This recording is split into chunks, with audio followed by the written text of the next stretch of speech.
Hello.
I'm as excited about Bitcoin and other cryptocurrencies as I was a year ago, and the year before that, and the year before that.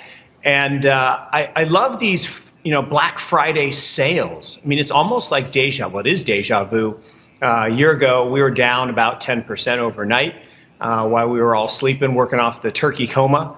And you and I talked about it, and it was time to step up. And at 17,000, that seemed really a little bit scary, having just been at 20,000 not that long before.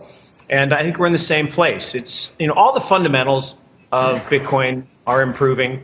The number of users, the number of wallets, the size of the wallets, the transactions, all those fundamentals continue to get better. And at the end of the day, investing is the only thing I know, right? When things go on sale, people run out of the store.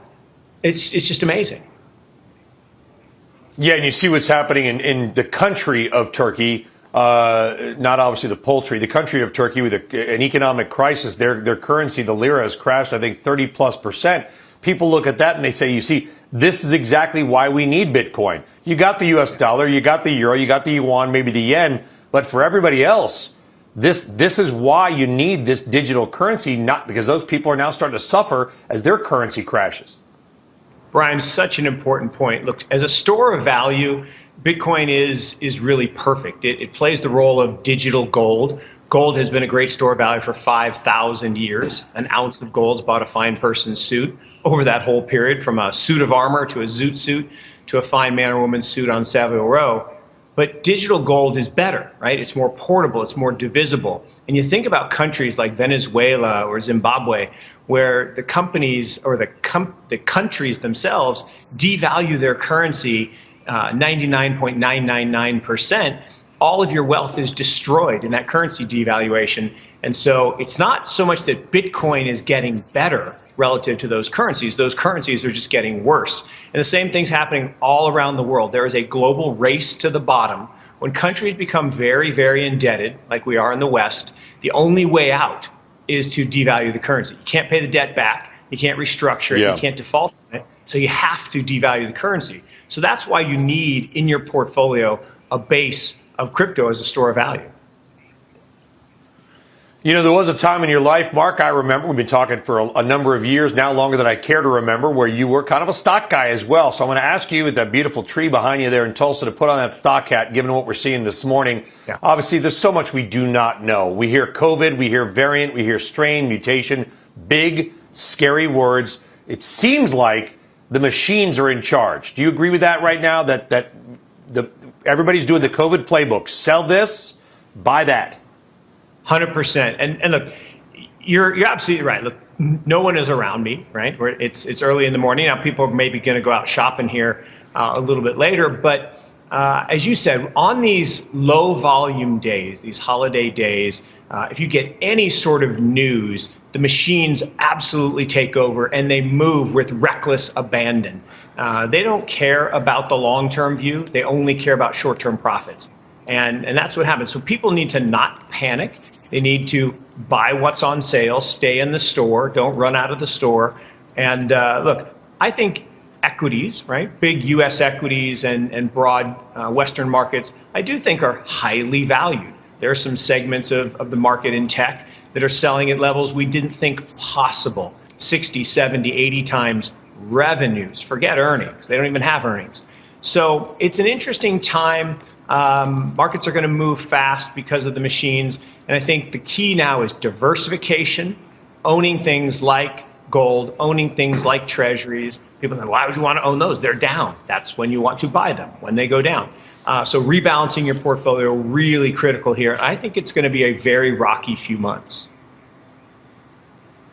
Yeah, and you got these headlines that kind of come out of nowhere. By the way, Goldman Sachs calling for a third rate hike next year. That kind of dropped late Wednesday night when the markets were closed, like maybe adding a little bit of fuel on that tightening fire as well. But just to wrap it up, Mark, because I know you're living on Tulsa time, my friend. I know how early it is out there, and we appreciate it. You are a buyer of Bitcoin this morning on this weakness. You love this Black Friday discount, as you called it.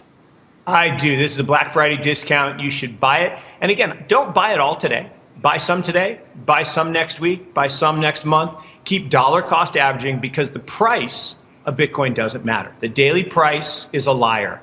The value is increasing. The price is going to be volatile because humans and machines are volatile. What you want to do is continue to increase your ownership of the most powerful computing network the world has ever seen. Ownership is edge here, Brian. Alternative medicine practitioners, however, have been promoting gold as essential for years, in some cases claiming to back it up with scientific studies. Not surprisingly, however, is the fact that without millions of dollars worth of clinical studies, mainstream medicine refers to this as pseudoscience. One thing that we can no doubt agree upon is the fact that our farm soils are totally depleted of this precious mineral, and if gold is an element needed in human nutrition, the only way we are going to get it is through supplementation. Historical uses. Gold has been used throughout Egypt and Asia by royalty for thousands of years, and they perhaps knew more about its benefits and how to use it than we do today. The use of gold in modern medicine began around 1890, when the distinguished German bacteriologist Robert Koch discovered that compounds made with gold inhibited the growth of the bacillus that caused tuberculosis. His work was honored with the Nobel Prize in Medicine. Gold has been used historically to treat digestive disorders, circulatory problems, obesity, and burns. It has been taken internally and applied topically to rejuvenate the skin. Here are some notable symptoms of gold deficiency: mental fog, forgetfulness, and low IQ. Sleep disorders, insomnia, and inability to relax. Overweight and obesity. Gastric and digestive disorders. Arthritis and other joint inflammations. Hypertension, high blood pressure, and muscle tension. Inability to deal with stressful situations. Reduced creativity. Removing toxic elements. Removing toxic elements. The body naturally eliminates toxins through the liver, kidneys, lungs, colon, lymph glands, and skin. However, due to the polluted condition of the world today, most people are running on toxic overload. Toxins are always acidic and create a low oxygen environment wherein bacteria and viruses thrive. Disease-causing microbes lead to all manner of diseases that reduce the life expectancy of humans and which are generally inflammatory and painful. Like a cut finger that will not heal when it is full of toxins, many bodily functions are hampered and sometimes completely stop working when an organ is too full of toxins. For example, a pancreas that is full of toxins will frequently stop producing insulin due to the fact that it is giving all of its energy to eliminating toxins that are threatening the very existence of the organ. When the toxins are removed, most often the pancreas will heal itself and once again start producing insulin. The same could be said for the thyroid or any other organ or gland that is on toxic overload. It is believed that gold increases the body's ability to eliminate these toxins.